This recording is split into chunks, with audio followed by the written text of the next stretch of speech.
Every heart holds hidden pearls. Together, let us discover them in the light of the beautiful names of Allah. Welcome to the Hidden Pearls podcast with Amani Shalabi. Welcome, dear listeners, to a new episode in which we dive into the depths of the beautiful names of Allah and their meanings, which nourish our souls. Welcome, Amani. Today I contemplate how we often run away from the feeling of constriction, and we think that life is not correct without ease and expansion. And today's question is, how do we understand the name of God, the Constrictor, away from this superficial understanding? If we contemplate the truth of creation and the secrets of our bodies, we would know that constriction always precedes expansion. For example, the heart first contracts to have the force that can push the blood and pumps life into the veins of the body. The lungs contract to remove carbon dioxide and purify the body of toxins and become ready to receive the pure air saturated with the oxygen of life. And so we find other examples in nature. A bud must contract and store its energy before it opens with beautiful flowers. And the seeds are buried to gather nutrients in the darkness of the earth before they sprout and ripen. All of these cosmic phenomena show us that the name of Allah al-Qabid, the Constrictor, is not a deprivation or tightness without purpose, but rather constriction is a phase to concentrate power, to create, to resurrect, and to expand the creation and grow it. This is a beautiful observation. But how can we reflect on this in our daily life if we want to embody the beautiful virtue of the name of Allah, al-Qabid, the Constrictor?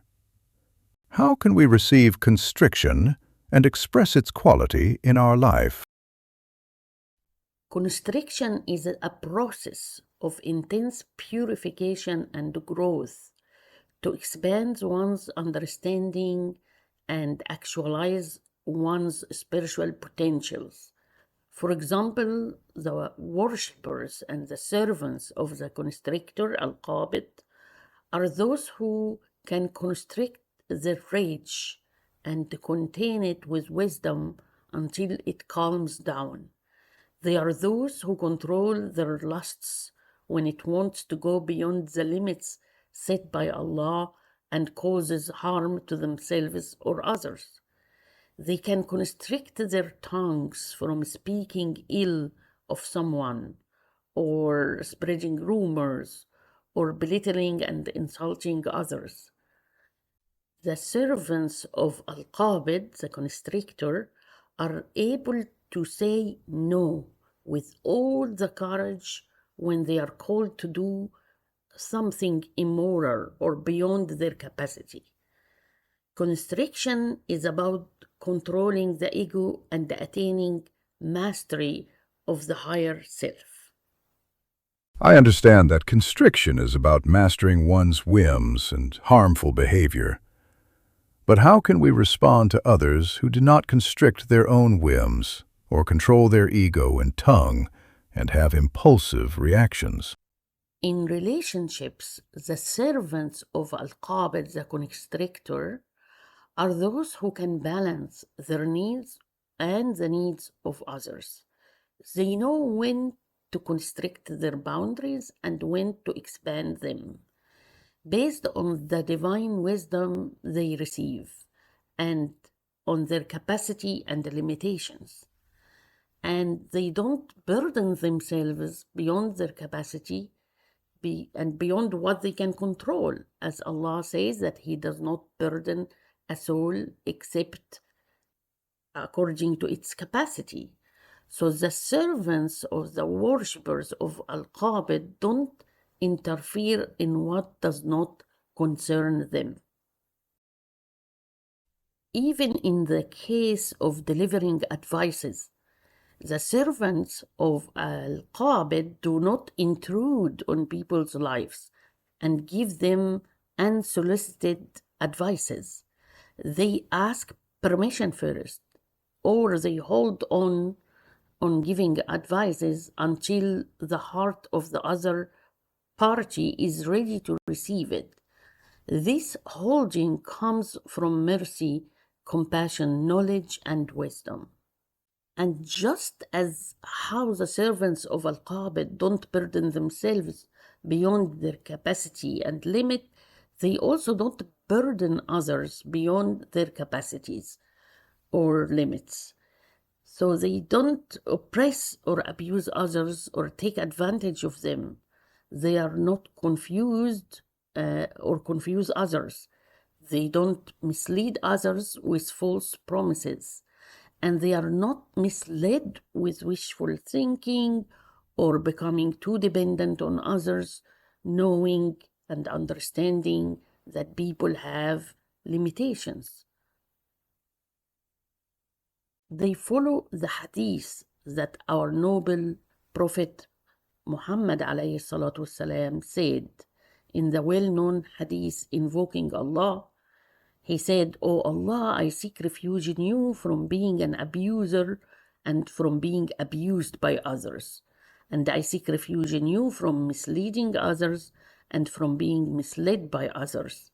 And I seek refuge in you from transgressing the boundaries of others and from having my boundaries being transgressed by others." So when I say the servants or the worshippers of al-Qabid, I mean those who know and adore the divine quality of constriction. They are those who know how to put healthy boundaries for themselves and healthy boundaries in their relationships with others. That is beautiful. So, when we experience a phase of ease, expansion, and abundance by Allah's grace, isn't this the time to just relax and enjoy the blessings of Allah and rejoice that there is no constriction in our lives? Sure, but let us not forget our commitment to al-Qabid, the Constrictor, even when we are enjoying the blessings.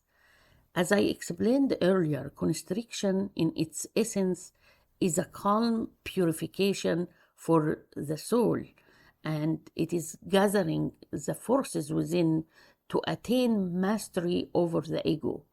Through this tightness and holding, the soul gains orientation, concentration, and the ability to magnify or intensify the light that it receives from its creator.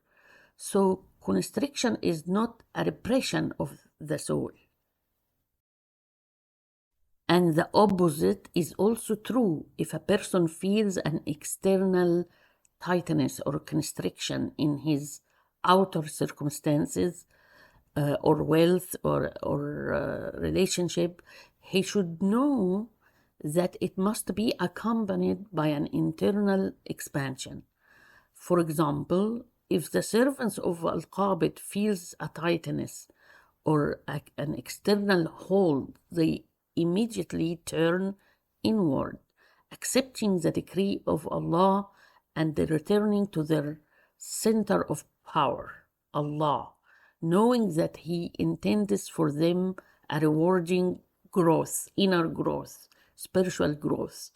When they align their hearts with Allah through dhikr or remembrance and awareness, they become exactly like the ocean, which calms down before it sends its high wave.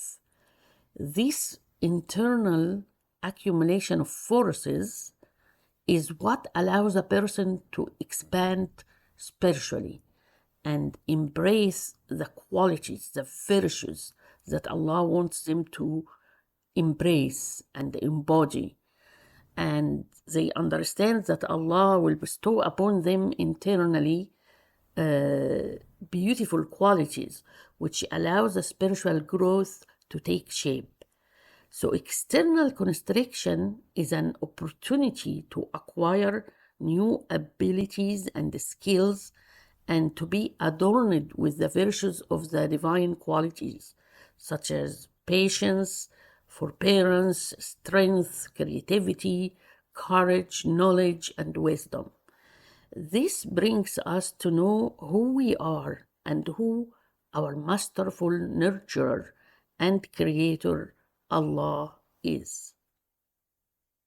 In this way, we should understand that every external expansion of ease and abundance must be accompanied by an internal, willful constriction that puts hold on distraction, flamboyance, squander, miserliness, and other vices that may come when we have material expansion or wealth or success and accomplishment.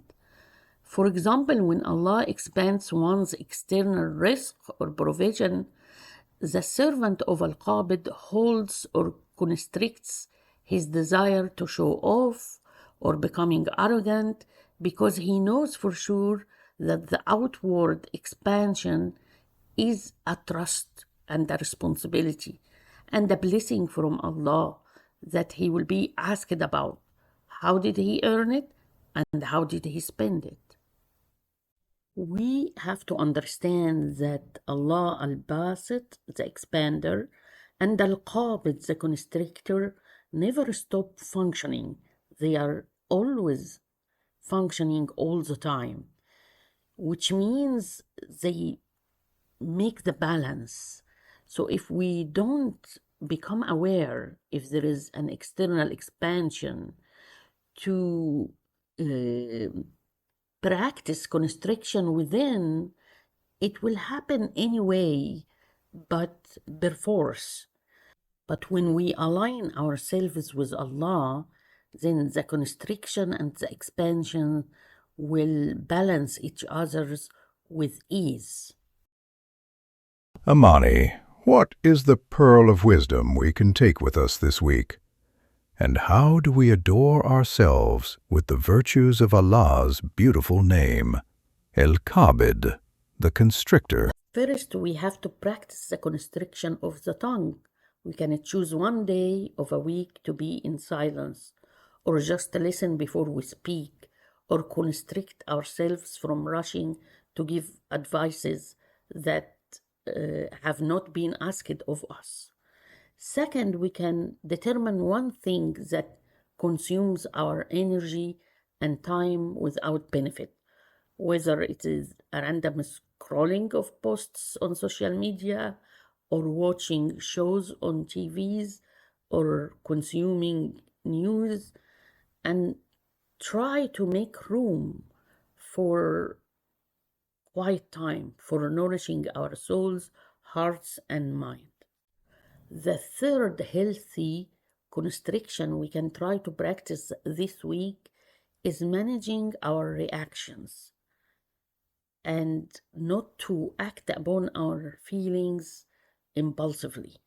Let us breathe deeply, contain the feeling by acknowledging it, not denying or suppressing it, and aligning our hearts with Allah so we can express ourselves in better, wiser, and most effective ways. Such pause give us a chance to understand, to check if our reaction is from the selfish ego, wishful thinking, or unrealistic demand of another person, or a false perception, or it is truly from Allah, from Al-Haq, the truly real. And so we can seek to set healthy boundaries and live in harmony and have mutual understanding. The pearl of wisdom for this week is that not every contraction in your life is a loss. It may simply be the gathering of your scattered self. Constriction is not the repression of the soul, but the pulling back of an arrow on the string, preparing it to reach the highest sky. So safeguard your inner light through wise retreat, so that when you expand into goodness, you do so without scattering yourself.